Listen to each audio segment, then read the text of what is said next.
Eu diria que na velocidade como as coisas mudam hoje no mercado, a criatividade é vital para a sobrevivência do profissional. A pessoa que sai da faculdade e entra no mercado carregando informações que ela vai descobrir depois podem nem valer mais quando ela sai da faculdade. Ela vai ter que se atualizar continuamente, vai ter que ser criativa para encontrar soluções, para preencher essas lacunas de falta de conhecimento que ela vai perceber assim que sai no mercado. Para ser criativa é preciso você saber encontrar infinitas maneiras de realizar algo usando recursos finitos. Para a pessoa criativa, sempre existe uma outra maneira de se fazer a mesma coisa. E essa pessoa nunca se dá por satisfeita, enquanto ela não encontra uma maneira nova. O criativo não se acomoda. A criatividade até costuma diminuir à medida que os anos passam. As pessoas mais novas parecem ser mais criativas porque elas ousam mais. Beethoven tinha 12 anos quando já compunha sinfonias inteiras. Michelangelo tinha 29 anos quando esculpiu Davi, uma das suas obras mais famosas. Noel Rosa tinha 27 anos quando morreu e já tinha deixado uma obra muito grande. A lista é grande. Blaise Pascal inventou a máquina de calcular aos 19 anos. Benjamin Franklin escrevia para um jornal aos 15 anos de idade. Thomas Edison, com 15 anos também, já publicava o seu próprio jornal. Louis Braille, criou o código Braille, a linguagem para cegos, quando ele tinha 15 anos, nessa idade. Bom, a criatividade, ela envolve usar o cérebro de maneira diferente, fazendo as informações percorrerem caminhos não usuais. É claro que essa é uma explicação bem simplista, né?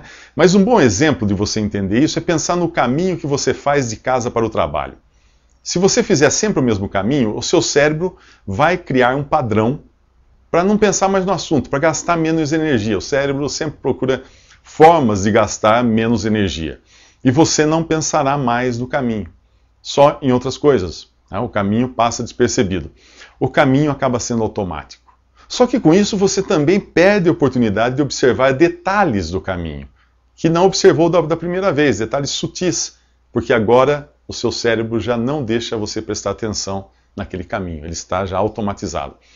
Ao fazer um caminho novo, você percebe muitos detalhes interessantes porque ainda não existe um padrão de pensamento para aquela rota. Pensa na sua infância, em como os dias pareciam muito mais longos, né? Aquelas tardes de verão imensas, do que são hoje. É que o cérebro ainda estava virgem. Tudo significava uma descoberta nova, tudo era novo. No final do dia, você tinha feito ou descoberto tantas coisas que o seu dia parecia extremamente longo. Com a idade, o cérebro vai criando padrões para economizar energia. O cérebro tem que economizar energia para usar de outras maneiras, né? E você já não observa mais o ambiente. O seu cérebro diz para você que você não precisa mais perder tempo observando coisas que são usuais, que são do dia a dia. Não tem mais nada para aprender, ele diz para você. Aí é hora de você fazer outro caminho, de você ler outro livro, de você ouvir outro tipo de música, de você até usar o mouse com a outra mão, comer com a mão esquerda, fazer coisas diferentes, experimentar novas sensações. Só assim a sua criatividade acaba sendo estimulada. José de Alencar, ele enxergou Iracema na palavra América, quando ele escreveu um romance que a personagem é uma índia típica do novo continente América. Poucos já perceberam que existe na palavra América as mesmas letras de Iracema. Isso é criatividade, é enxergar algo padronizado pelo cérebro de outra maneira.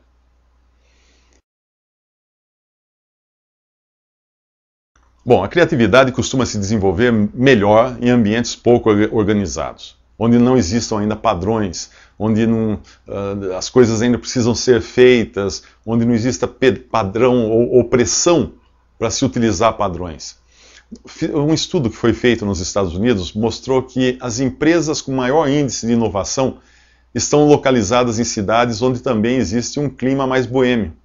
Ainda que não sejam as mesmas pessoas que participam da boemia, aquelas que inovam, né, nas empresas, aparentemente o ambiente artístico e mais tolerante dessas cidades cria uma atração sobre empreendedores das áreas de novas tecnologias, que são pessoas que também vivem nos limites dos padrões estabelecidos ou até ousam estabelecer novos padrões. Um bloqueio à criatividade é que você acreditar que só existe uma resposta certa para um problema. Outro bloqueio é você achar que a resposta ou a solução precisa ser lógica, precisa ser racional, quando muitas coisas só foram realmente entendidas depois de serem criadas. A pessoa criou e não entendia o que estava fazendo. Até hoje não se compreende completamente a força da gravidade, mas ela está aí, a gente utiliza. Quantas coisas são feitas usando a força da gravidade? A obrigatoriedade de se obedecer regras também é um outro empecilho à criatividade, pois impede que você pense fora da caixa, ou que você enxergue as coisas de outro ângulo. Pode ser, porém, a ideia de que uma coisa, para poder existir, tem que ser possível de ser colocada em prática, impede o surgimento de grandes ideias. Muito da tecnologia que nós usamos hoje foi inventada por escritores de ficção científica, que viveram no passado e não se preocupavam com o que os outros iam pensar do que eles estavam escrevendo. Eles tinham liberdade para descrever viagens à Lua, submarinos, foguetes, computadores, coisas desse tipo que só anos depois elas seriam viáveis ou seriam colocadas em prática. O medo de você correr riscos é um impedimento à criatividade. O medo do que os outros vão pensar é um impedimento à criatividade. Outra forma de você estimular a criatividade é por associação. Isso também está relacionado à ideia de se fazer outro caminho, tomar outro caminho, né? Por exemplo, o inventor da máquina a vapor, ele associou uma chaleira à roda em movimento.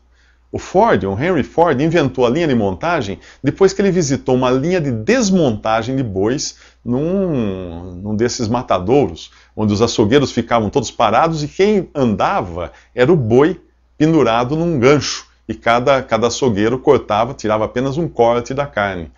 O inventor do Reebok, daquele tênis, com sola amortecedora a ar, teve a ideia dele quando ele brincava com uma ampola vazia de soro fisiológico, visitando um amigo no hospital.